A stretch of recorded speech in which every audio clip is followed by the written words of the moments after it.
Hi, this is Keith with How to Build Your Own Home, and I'm in a cold home. This is my least favorite thing to do, and that is to paint, tape, and texture a home in the dead of winter. You're just fighting the elements. We've got a heater in here. One thing I don't have is I have a door open, an exterior door in the garage. So they came and textured the joints, but they really can't put on the bigger, thicker layers yet until we get some heat in here, and I can't get the heat on until that door's on. So I called my supplier, how come it's not here? It was supposed to be here yesterday. So I got pushed off till tomorrow, so that door gets installed tomorrow, and then we can really heat this place up. This is something you're just gonna deal with. You try, in another post or previous post, I talked about what you don't wanna do in the winter. And I don't like to do this kind of work in the winter.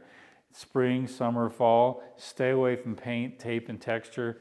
All the wet applied material, like especially paint, because it's going to drip. If I don't have heat in here, you just can't paint. It stinks. Same with carpet and a lot of other things. Even a lot of tile guys. I was doing some thin set yesterday, some self-leveling on a floor, and I had to have a certain temperature. So I had to shut all the doors, crank up the heat. Once the heat was at a certain temperature, then I was able to apply it. So you want to look for and wait for, you just don't want to do this stuff in the winter. So I'm stuck with that. A couple of things I want to show you here. I do have heat in the facility. Now there's some extra thick filters that you can put in for return air, because if you are, I did this up in a job up north, and I was talking with a painter, and he told me a horror story of when he was on a job and they were doing lacquer thinner, lacquer paint on some base and case on the home, a real high-end wood look. It was a dark lacquer. Well, he walked out, and one of his crew members or whatever turned the heat back on, and then he started spraying this lacquer thinner, highly flammable. While he was out in the truck, the entire home blew up because the entire home was filled with all that gas. So you don't want to run your heat when you're painting, especially with a lacquer like that. You just don't want to do it. You want to heat it up, turn it off, all right, and then go ahead and do all your painting and air out the home. At least you got the temperature you need. Once the fumes have calmed down and they're all out, go ahead and shut the door, turn it back up, get the heat back on. This is very, very important. I've seen people do a lot of damage to their HVAC systems. I've seen these things literally get clogged with paint because they're running it while they're doing the work. You want to run it to heat it up, then turn it off. Same thing with when they start sanding this down. I'll heat it up, make sure it's warm, turn it off. They'll sand this down, wait for everything to calm and settle, then turn this back on. So it's here for a reason, to catch stuff that's miscellaneous, but don't use it to filter everything while you're doing the work. It's not a good thing to do. I've seen some actual HVAC systems get completely destroyed from that. But at least it's up, I've got it taped, I got it extra sealed, I'm ready to go, but I'm not going to use this as my main source of heat. I've got another heater over here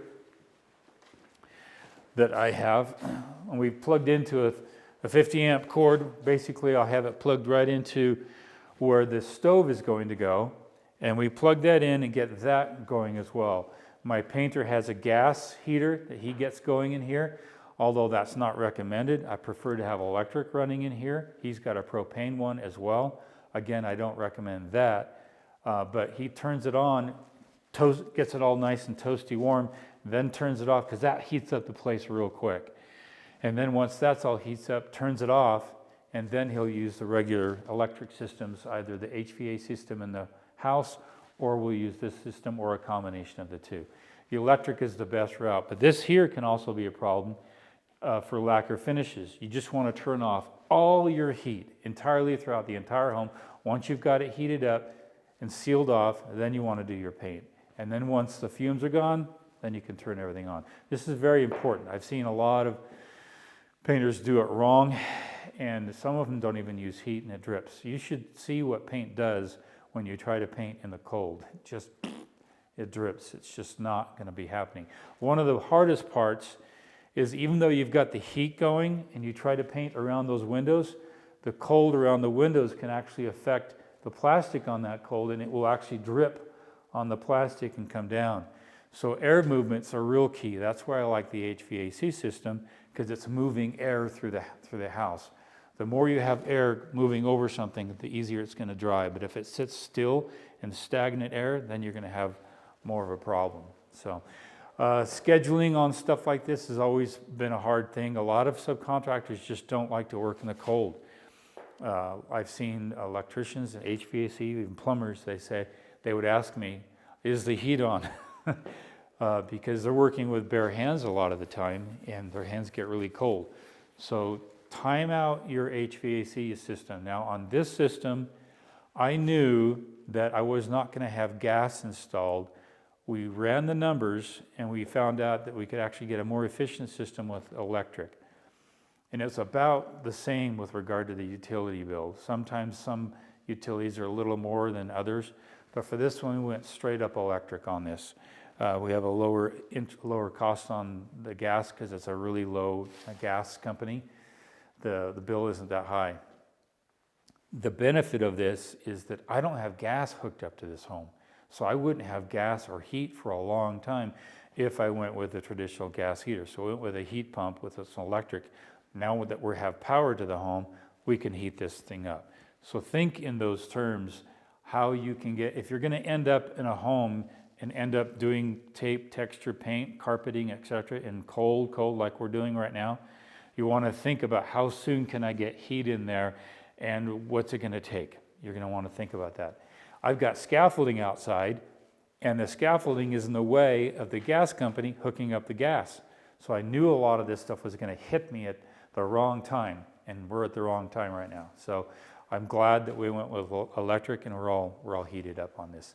So I called my just a few seconds ago, called my drywaller, says, hey, what's up? And he says, we'll be up there tomorrow and we'll get it all done.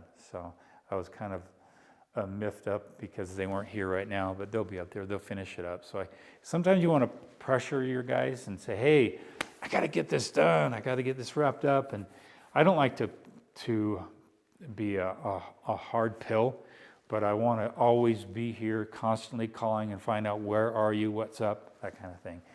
Other thing to notice here is this here, I've got 5 exterior doors on this house, and I've got air cold coming through here. And I don't want to put the doorknobs, the hardware on this, because they get damaged with paint and drywall. You want to put them on after the fact. And I usually put dummies on. I've got a couple of dummy doorknobs at the house that I'll bring in, and we'll install a couple of those, because you can start locking up the home by now. So this is maybe a cost. You can probably get the number of doorknobs in your home. Contractors have a packet of these, and I'll have 5 or 6 doorknobs. They're all keyed to the same key. And we'll go ahead and put those on there. Put a contractor lockbox on the outside, put a passcode on it. That way everybody knows to use the same passcode. So we're going to get some dummy knobs on here, because I can feel that cold coming right through here. And I've got 1, 2, 3, 4 doors with holes constantly coming in here. That can affect it. So we're going to try to get that sealed up as well. Again, planning for winter, getting things prepped. Again, I don't recommend getting your drywall and your paint and stuff in the cold of winter. It's not fun. If you want to try to avoid that, but we couldn't do that in this job. So we're dealing with the best way we can, and that's how you deal with it. Planning for heat, planning to make sure it's sealed up so that you can do the job right. So this is Keith with How to Build Your Home. You guys take care.